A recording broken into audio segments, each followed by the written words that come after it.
Good morning.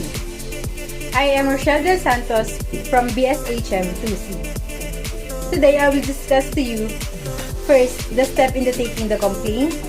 Second, why do guests complain? Third, tips for delivering exceptional customer or guest service. Fourth, tips on how to greet customers. And last, tips in dealing with complaints. First is the steps in taking the complaint. Step 1. When a customer first makes a complaint, take a step back. It can be difficult to remain impassive in the face of criticism, but an emotional response will only serve to irritate the customer further.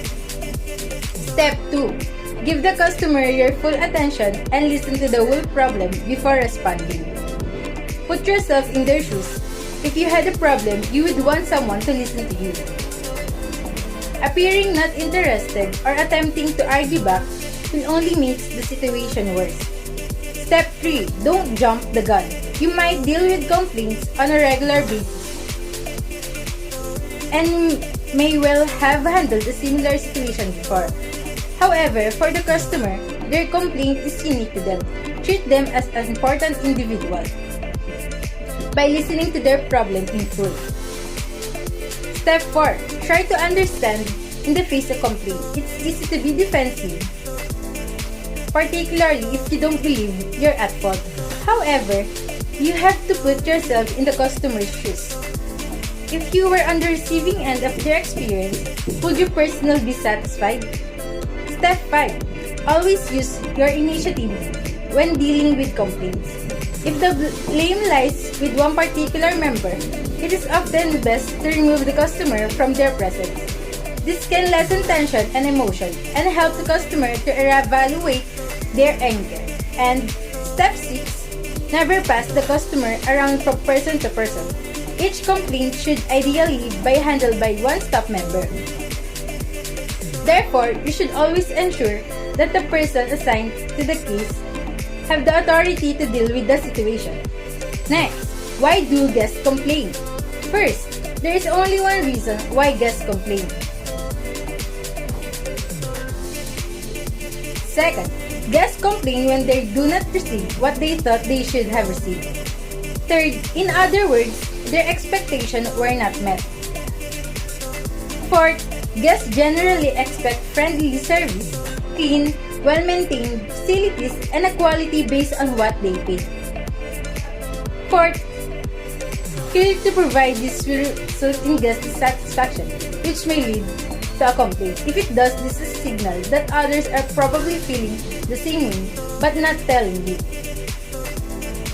Next, tips for delivering exceptional customer service. First, respond quickly when a customer has a problem or issue they need resolved. A wait can seem like a lifetime to them. Often, even delays can send them to a competitor. Customers want fast and prompt service. That means you should provide 24/7 customer service. Phone calls should be immediately answered, and emails need to be responded within the hour. Second, use the right employees. Customer service takes skills. When dealing with angry, dissatisfied customers, your customer service employees need to be able to resolve their complaints, make them happy, and keep them as paying customers. This is not an easy task. Hire a well-experienced employee. Training and regular evaluation is essential. Third is to listen. Good customer service usually happens through listening. In fact, most customer service representatives should be listening most of the time, hearing out what the customer's problem is exactly and determining what will be the best solution. Most customers with complaints don't just want a solution. They want to know that their issue had been heard and that the company will take steps to prevent it from happening again. Fourth is to exceed customers' expectations. When you're resolving a customer's complaint or problem, go above and beyond. Your customers expect that their issue will be fixed. That should be the bare minimum service that you provide. Good customer service does more than just solve a customer's problem.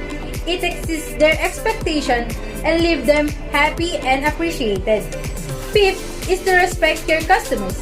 Even when an issue is resolved, customers want to know that their business is appreciated.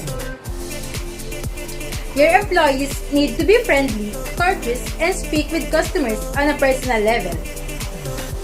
Customer service that resolves problems in an impersonal and cold way will be seen as poor. Lastly, don't ignore the little things. Sometimes, little things can have a big impact. Using customers' name, asking them how their day has been, or proactively calling them after a purchase to find out if there are any issues can all be used to increase customer satisfaction. Next, tips on how to greet customers. When entering a hotel, most guests want to see an employee make a genuine effort to acknowledge and assist them. Greeting the guest is an important aspect to have a repeat business with them. Take these 5 tips to ensure your guests never walk out the door dissatisfied. First, smile with your greeting. Guests want to hear words of greeting and see a smile. If the employee at the door appears grumpy and doesn't even offer a simple "Hello, welcome to Hotel X," the guest will be in a bad mood. The second one is to stop what you are doing. A guest should be greeted within 30 seconds of entering your hotel. Stand up from your task and offer a smile and words of greeting. After offering assistance, you can return back to your other task. Number 3. Show, don't tell. When the guest enters your hotel, they will most likely inquire about a specific accommodation. Take time to answer right away their inquiries, or if possible, show them exactly the types of rooms available. It will only take some of your time and your guests will appreciate your time and effort. Number 4. Ask questions. Take a moment to ask further regarding their needs. Ask them imperative questions. The last tip will be to dress professionally because you will be the first face that a guest sees. Be sure to dress and act professionally. Avoid wearing outfits that may offend guests. Choose conservative, professional outfits that are appropriate for your work environment. If you present a groomed appearance, your guest will feel more comfortable during a sales transaction. As guests walks in, they analyze the establishment and services. Be sure to offer them a warm, professional greeting, assistance, and quality service. Ignoring or downplaying their importance is dangerous. For your hotel success, it is said that there is the only one boss, and it's your guest. The last topic, tips for dealing with complaints. First is to try to remain calm when dealing with a complaint, even if the customer becomes irritated or confrontational. Your ultimate aim is to turn their negative experience into a positive one, but arguing back will only the situation worse. Second, complaints should always be resolved as quickly as possible. The aim is to make the customer feel as sure their problem is being treated as the priority without being rushed. Third is, keep comprehensive records of all customer complaints, from the initial problem to the eventual solution.